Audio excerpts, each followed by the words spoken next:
How you guys doing? Welcome to the BeYOU podcast. I am here with Newman. He's a best-selling author, an international speaker, a highly regarded performance coach who worked with top companies all around the world and professional athletes. Ben, how you doing today, man? I'm doing great. Thank you so much for the opportunity to be with you and all your listeners. No, I appreciate you hopping on today. And why don't you go ahead and share with everyone your story? So my story is a story of adversity and challenge, which is probably so similar to so many people listening. And, I can share with all of you, no matter what you say in my bio or who I've spoken to or who I have the opportunity to work with, I believe the real opportunity to be is a direct result of the fact that I've been knocked down and shaken to the core in my life personally and knocked down and shaken to the core in my life professionally. When I was born, it was really being born in a situation where the world started trying to tell me that it wasn't my time. And I'm sure so many of your listeners have been there. I grew up in a family where my parents were divorced when I was 6 months old. And then the real adversity and challenge started when I was about 5.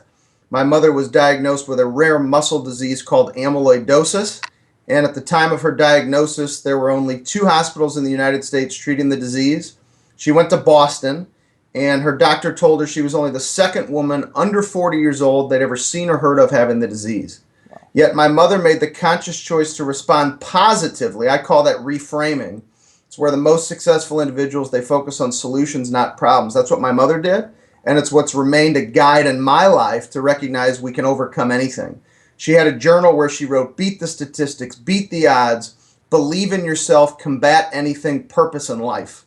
And my mother was so clear as she faced her pain because she had a clear purpose. So I ask everybody, what's your purpose?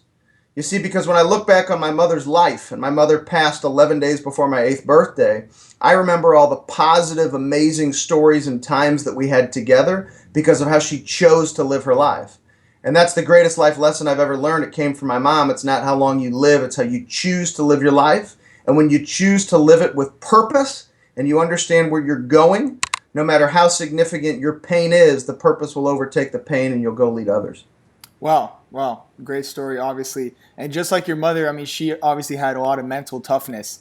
And I know you work with a lot of professional athletes and a lot of, big time business people, today. So how important do you think is mental toughness, for people who are in sports and are in business?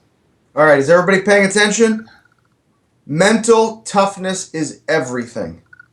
One of the first rules of sports psychology, so in our work with athletes, we work with 13 guys on 10 NFL teams and golfers and baseball players, and so I'll be doing a bunch of fun visits. If everybody wants to connect on Periscope, I'll actually be doing inside training camp interviews as well as videos for the Patriots and the Redskins and the Texans, and it's going to be pretty cool stuff. But when I go to work with these athletes, one of the first rules of sports psychology, and it applies to all of us in life, is that for an athlete to perform at their highest level, they cannot solely rely on their natural talents and abilities. They have to understand the mental toughness side of what it takes to achieve peak performance.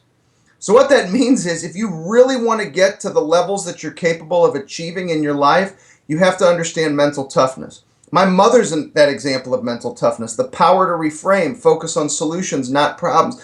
Believe in yourself. Get up when you've been knocked down. Rise up when the guy looks bigger or stronger than you. But mental toughness is everything. Think big. You see it on the wall right there when I walk into my home office. Think big and be willing to get after it in life.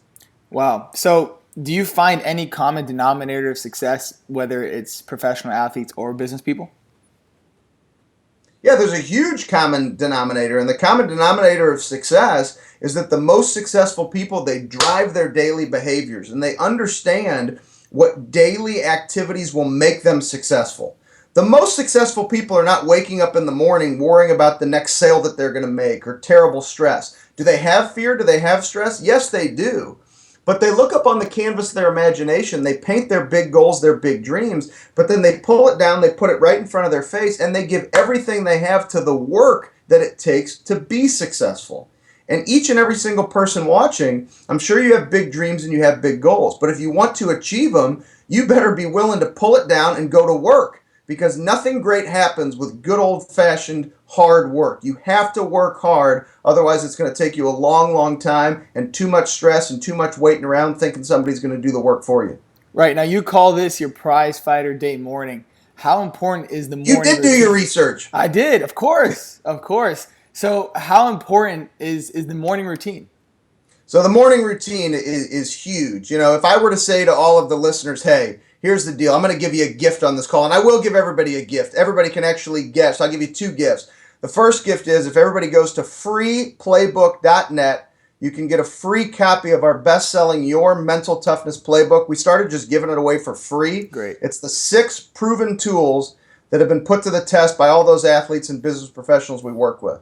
But here's the second gift. If I said to all of you, I'm going to give you an extra day a month for you to drive success. Most people would say, I'll take it. You know why? Because I'm constantly running out of time. I have no time. I can't get my time back. I wish there was a 24-hour day. So I'll give you one extra day. That one extra day is waking up 30 minutes earlier. If you were to wake up 30 minutes earlier, and I'm not telling you wake up at 6 a.m. If you wake up at 9, wake up at 8:30. If you wake up at 5, what if you woke up at 4:30? But what could you do with that extra time to mentally prepare yourself for how tough the world is today? And if you woke up 30 minutes earlier every single day, times 5 days a week is 2.5 hours, times 4 weeks is 10 hours a month. It's an extra day a month to drive efficiency and performance. Times that by a year, it's 12 days. My first job fresh out of college, I was a paper broker in Chicago. That 12 days was more than my vacation time gave me on my first job out of college. Wow, that's crazy. Now, obviously, it's in my opinion, it's the compound effect. You know, it's the what you do by little by little is obviously going to happen in the long run. But how important is leaving a legacy? I mean, I'm all about leaving a legacy. Legacy is greater than currency, in my opinion. How important to you is leaving a legacy? I know it's very important to you, and can you elaborate on, yeah, exactly how important is leaving a legacy for everyone listening in? Well, I would say, considering that the last book that we released in March of this year, the title of that book is Leave Your Legacy. I would say legacy is probably pretty important to me. So the way my mother made the conscious choice to live her life is all about legacy. And legacy is about what you want to do with the story that you're writing right now. And many people look at it. I'd love for everybody to think differently about legacy, shift the perspective. Many people say, well, I'll be long gone and then, I guess I'll have a legacy. What if you understand that you're leaving your legacy right now? Every little decision and choice that you make. If you were more intentional, more relentless, if you were to tell yourself every day, be relentless, be intentional, recognize people are watching your every move, then that will give you the greatest opportunity to leave a stronger legacy on other people's lives. And for me, legacy is all about everything you've learned from those that have come before you, what's been passed into your hands right now, and your opportunity to be intentional, be relentless, make the right decisions, give your max effort to pass that legacy on to the next generation. Awesome. Now, when it comes to sports psychology, if you can give a young athlete, like for example, I had a bunch of friends who just got drafted to the MLB. If you can give one athlete a piece of advice on the mental game of things, what would it be? Call me. Love it. Love No, it. no. I will tell you, it's something I don't write about in books. You won't find it anywhere. It's what I do in my one-on-one work with athletes, and I'll share a little bit of it. We don't have time to go into exactly how it works, but it's called Your Emotional Trigger. And I would recommend for all athletes as well as business professionals, connect to the ideal state of focus in which you have performed at your highest level. And if you were to eliminate distractions, eliminate undue pressure, and mentally take yourself right back, and there's a special technique that we use to do this, but take yourself back to when you had performed at your highest level, because you have the control to do that, and mentally take yourself there before you perform every single time, what would happen with your performance? It would be so significant. Last year, I'll share with you, it was July, and it was July the 16th, and I received a Twitter message from a player in the St. Louis Cardinals minor league organization, and he had known one of the Washington Redskins that I mentor. And he reached out, and he's given me permission to share the story. His name is Derek, and Derek reached out, and he was struggling. His batting average was .279. Well, we worked on him understanding this emotional trigger, the importance of connecting to an ideal state of focus. By the end of the season, his cumulative batting average was .325. From the moment he reached out to his last game in the season, his batting average was a hair under .361, and he was named the minor league offensive player in the St. Louis Cardinals organization. So I know these techniques work. Why? Because each and every single one of us has fear, distractions, and worry that comes into play. And the moment you connect to that ideal state of focus, and all you focus on is performing at your highest level by focusing on the things you can control, focusing to that time when you performed at your highest level, you will take yourself to places that you've never been with your intensity and your focus. Great content. Thank you. I appreciate. Now, really quick, let's talk about this before I leave you. I saw that you threw out the first pitch at the Cardinals game, and I know you practiced for it. Just kind of give your little experience on that. So it was the greatest 40-mile-an-hour changeup you've ever seen in your life. But I'll tell you, I hit the mitt. That was the most important thing. And I'll tell you what, people from the front office and the Cardinals, they were literally sending me messages and text messages and emails. Don't throw a dribbler. And so I hit the mitt. That was the goal. But here's what I'll share with you from that experience. As I was walking off the mound, I looked over to the left. And I look over to the left, and there's the Cardinals dugout. So there's all this media personnel, and there's Mike Matheny, the manager of the St. Louis Cardinals, my buddy. And Matheny pokes his head in between two media personnel, and he waves, and he gives me a thumbs up. And I thought to myself, Matheny thinks I've got the stuff. Matheny thinks I should be pitching for the St. Louis Cardinals. Now, clearly that wasn't the case, right? Because I'm on here with you. I had 5 speaking engagements last week in Phoenix and Vegas, and this week Indianapolis and St. Louis. So I'm here with you. I'm not pitching for the Cardinals. They do have the best record in baseball right now. There you go. But I'll share with you what I thought about was, what if you gave every day your very best? What if you gave every day your very best? What if I was going to go pitch for the St. Louis Cardinals? Then right now, in the moment that I have, I better give it everything that I've got. And I understand.